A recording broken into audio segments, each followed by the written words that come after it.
What's up, guys? Welcome back to the channel. Here we are with another reaction video, but before we even go into this reaction, I first and foremost have to thank you guys from the bottom of my heart.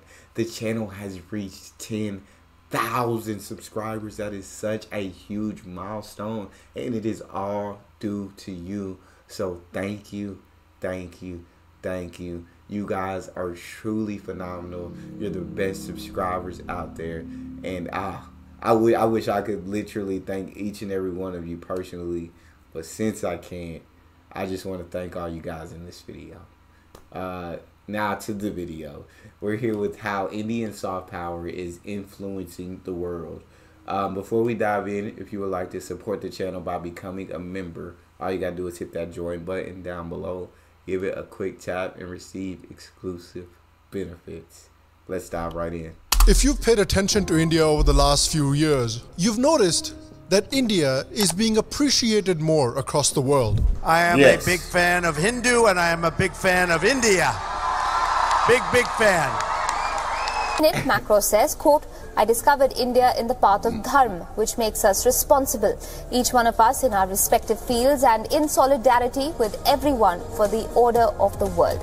The President of the United States himself walked up to PM Modi and greeted him with a warm hug. Yeah, the Indians, that's a fascinating culture, right? For thousands of years they've been doing yoga. Yeah. I just watched Triple R recently, and I thought the film was incredible. If I was so lucky to work with them, that'd be fantastic. But if you're over the age of 10 and you remember a world before dance challenges and e-girl thirst traps, you may remember that this has not always been the case. The faithful must give alms as well as pray to make sure the son is saved. But the gentleman with a snake is just catching in. Must be awfully hard to say no to a python. In the thick of it all, cows walk where they will. To Hindus, they are holy.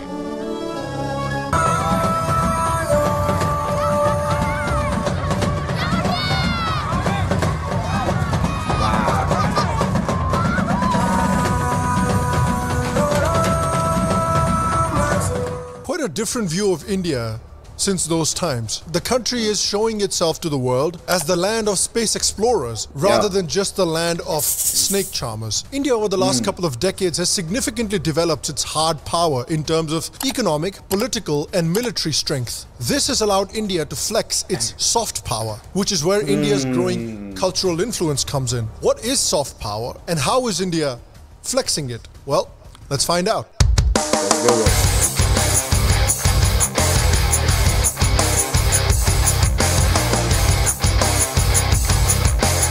So let's first try to find out what soft power really is. Soft power is a lot of things, including influence, persuasion, reputation, and the ability to get something done without force. And India has been blessed with vast reserves of soft power. Yoga is already a $37 billion industry. Ayurveda is already a $5 billion industry. Indian entertainment is turning into a huge global industry. Just Bollywood made $1.28 billion in 2022.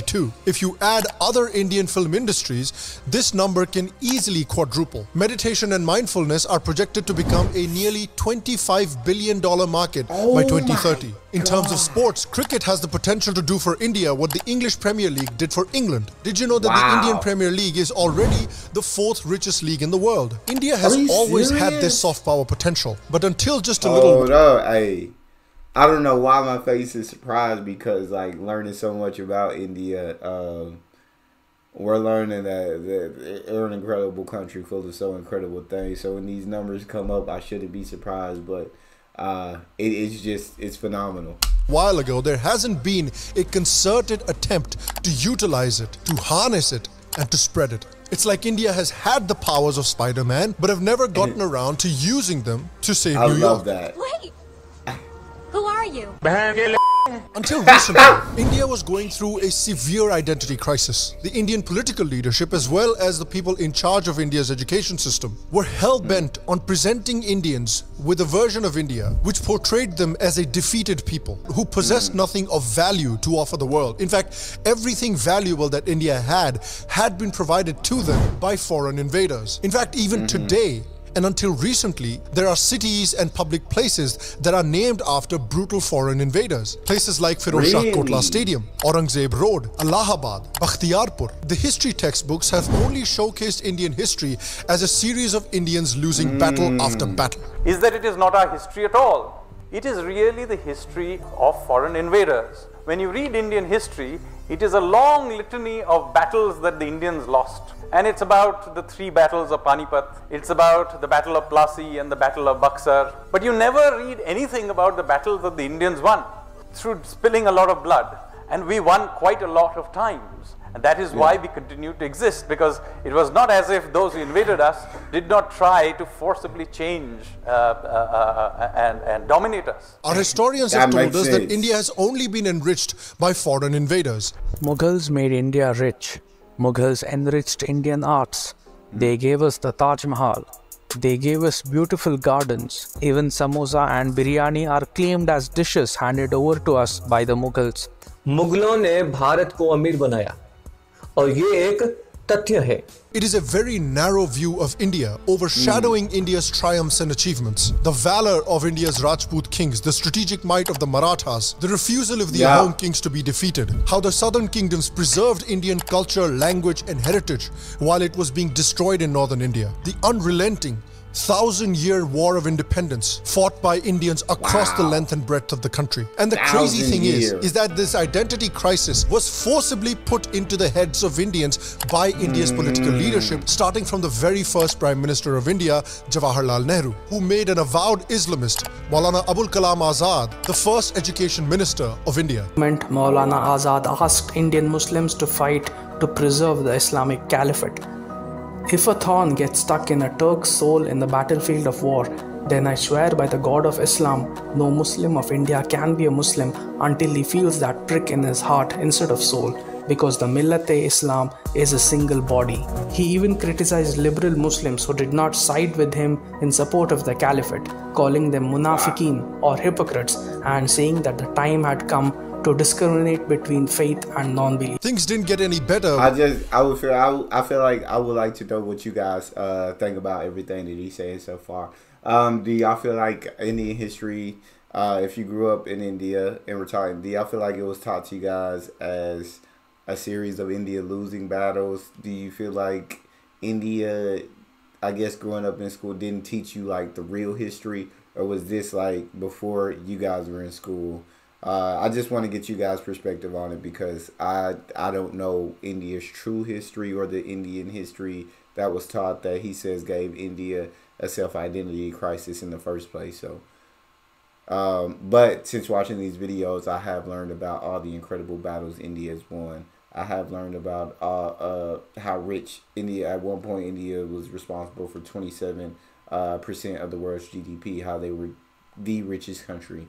I have learned how great India was before being colonized, and so I would just love, like from you guys, what kind of history were y'all taught in school? With Nehru's successor, Indira Gandhi, who made an avowed communist, Nurul Hasan, the education minister of India. These leftist historians essentially had a monopoly on what was taught to generations of Indian students. The Jawaharlal Nehru University, or the JNU, was the brainchild of Prime Minister Indira Gandhi and Hasan. JNU was meant to produce and train the core of a committed bureaucracy who were to be loyal to the ideals of the left. The institution took a sharp left turn thanks to the curricula and faculty carefully chosen by Hasan from his pool of pro-communist teachers. Over the years, many of the faculty posts were held by the left or liberal academics. In fact, their power was so big that they started interfering in major Indian civilizational issues like the Ram Mandir movement in the 1990s. And in the 80s, Muslims were almost, many of the Muslims, then top leaders were also almost ready to hand it over, so that a problem could be solved. This historian, especially Professor Irfan Habib, they came and they said, no, it has been, the place has been excavated by Professor B.B. Lal, and he did not find any material from there. And so Muslims, you should not hand it over the place to Hindu community. There was an agreement among the left historians and archaeologists that the big four, that is R.S. Sharma, D.N. Jha, Romila Thapar and Irfan Habib, They will not present themselves in court, but they will send their colleagues and students to make statements in court. Is shown to have any expertise, but they were just motivated by their bias, that they have to make statements against the temple, and they went to any extent. This led to only the leftist perspective on history and Indian politics being taught in India. An objective view on India was buried, and all alternative voices like Sitaram Goyal, Ram Swarup, Girilal Jain, Veer Savarkar, N.S. Rajaram, R.C. Majumdar were seen as a challenge to the leftist monopoly. And see, I can't stand that when like only one form or only one side of the story is being told, where you're completely like, because in order to be objective and make right, and in order to, I guess, come to your own conclusion with the information provided for you, you have to get all sides of the story. You have to learn actually everything. But if you're being taught that just this one side your whole life, you, of course you're gonna think that's true. You were being taught the truth. But it's like, no, like that's just who was in power. That's that's not the real history. That's not the truth. That's not the true education. This side, they weren't allowed to speak. They weren't allowed to voice what was really happening. And so it's like you have to be able to take in everything into an account. But, I mean, that's how the world is. Like, whoever's in power, you're going to teach exactly what you want to teach. Deliberately curtailed. There was such a leftist monopoly on Indian education for such a long time that even today, an American right-wing commentator like Ben Shapiro refers to a far-left historian named Ramchandra Guha to understand India. He would never refer to far-left sources to understand America, but he does so for India because that's all that's available to him. He may as well read Hafiz Saeed's speeches to understand Indian culture and politics then. In fact, it took 75 years after Indian independence for the first serious work on Savarkar to be published. Remember, this is Veer Savarkar, who is seen as the father of arguably the most influential political and social movement in India right now, called Hindutva. And even economically, India was struggling. The Indian economy had been crippled by socialist policies. India had to mortgage its gold just to keep the country running. In fact, due to India's socialist policies, it had to be placed in the Fragile Five group. But thankfully, slowly, over the past decade and a half, things started to change. India recovered on three fronts: the political front, the economic front, and as a result of that, the cultural front. With the advent of the Modi government, there has been a political environment where India's civilizational revival has started from the top down and the bottom up simultaneously. The environment has been created to redevelop India's soft power and to finally start spreading it across the world. So how did that happen? Well, let's look at the three aspects. Let's start with economic. The days of India being in the Fragile Five are thankfully over. The UN has reported that India will be one of the few bright spots in a world rife with recession. India has surpassed the UK to become the 5th largest economy on planet Earth, and soon it will become the 3rd largest economy. India is constructing infrastructure at a breakneck speed. It is constructing roads right now at the pace of roughly 30 kilometers per day. Moreover, India launched the Jal Jeevan mission to give tap water to every citizen of the country, and the results are quite positive. The number has reached 13 crores today, which is around 70% of all Indian households. India is also becoming a massive manufacturer of electronics, and even Apple and Samsung smartphones are starting to be manufactured in India. You can also look at India's growing political power. According to the World Migration Report 2022, India has the largest immigrant population in the world, making it the top origin country globally. The Indian diaspora also is the enabler of the world's largest remittance economy, worth $100 billion, which is roughly half of Pakistan's GDP and soon might even surpass Pakistan's GDP. Just when you thought things couldn't get more embarrassing for Pakistan, more embarrassing than selling donkeys, women, and even your embassies to pay for food and electricity. But that's sad. Selling women is absolutely heartbreaking. Actually, like, that's definitely sad. But yeah, I mean, India's broke. They're just on the rise. India's just on this incredible trajectory.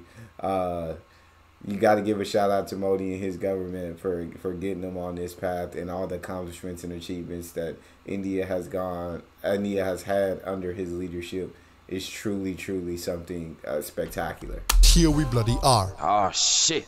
Now this diaspora is also flexing its political muscle. The Prime Minister of the UK, Rishi Sunak, is of Indian origin and is from the Conservative Party, one of the most popular Republican, that is conservative candidates in America is an Indian origin man named Vivek Ramaswamy. So I'm a Hindu. There's many strains like there are Christianity, Catholicism, etc. There's many strains of Hinduism too. I believe in one true God. I believe that that God resides in each of us. I think it is the same statement of spirit when we say in the Christian tradition, and I did go to Catholic schools and I've read the Bible perhaps more closely than most Christians I know. It's the same message as when we say we are equal because we are made in the image of God. And I'm not running to be pastor-in-chief, I'm running to be commander-in-chief. It's a different role, right? And for that role, I think we share the same value set.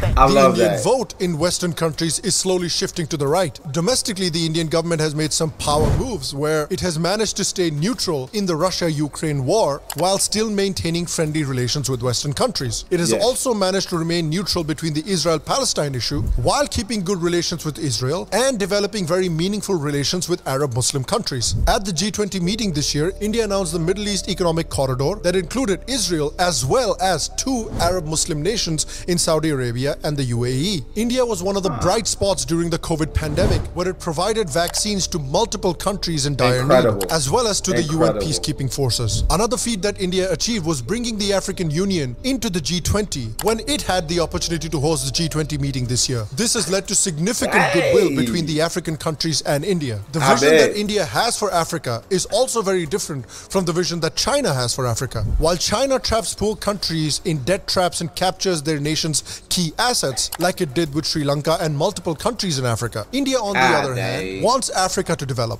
sees Africa with an angle of mutual respect. India's stance in Africa has been praised by many African leaders. You know, we're quite delighted at the leadership demonstrated by Prime Minister Modi. Prime Minister Modi has laid a very strong basis for the South. India is also leading the way in green energy. India stands 4th globally in renewable energy installed capacity, 4th in wind power capacity, and 4th in solar power capacity. India has set a target to reduce the carbon intensity of the nation's economy by less than 45% by the end of the decade and achieve net zero carbon emissions by 2070. And these massive economic and political changes have provided Indians with the self-confidence that they've been lacking for so many decades. And that self-confidence is now leading to some significant cultural changes in the country. Finally, like Indians are like starting to realize, like, I guess how great they truly are, who they are. That self-confidence is coming back instead of I guess when he said they had a lack of self-identity. Now that self-confidence is taking place, and it's like we are incredible over here. And they are very incredible in India, as he's listing all these accomplishments and as he's listing all these Indians who have done so much incredible things, not just in India, but in the world. That's truly, truly special, and that's something you can't ignore. And then seeing them wanting to go to Africa, seeing them wanting to see Africa rise, wanting to see Africa thrive, whereas I feel like China's just putting them in debt traps as they've done with other countries. And so they don't want Africa to rise and thrive. They just want to put them in debt traps. And so now they're in debt to China. But whereas India's got all these great relationships and they're doing so many incredible things, not just for their own country, but for other countries. Objective or right of center view on Indian history and politics is being developed. Authors like Sanjeev Sanyal, Jai Sai Deepak, Vikram Sampath have become best-selling authors in India. Even fiction books based around Indian history and Indian itihas are becoming national bestsellers. Pro-India entertainment is also very popular.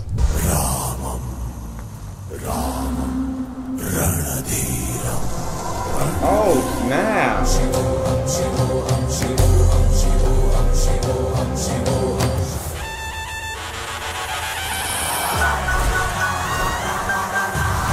वक्त आ गया है खून का बदला खून से लेने का। नया हिंदुस्तान है, ये अंदर में घुसेगा भी और मारेगा भी। And we've seen the growing influence of these movies even outside of India.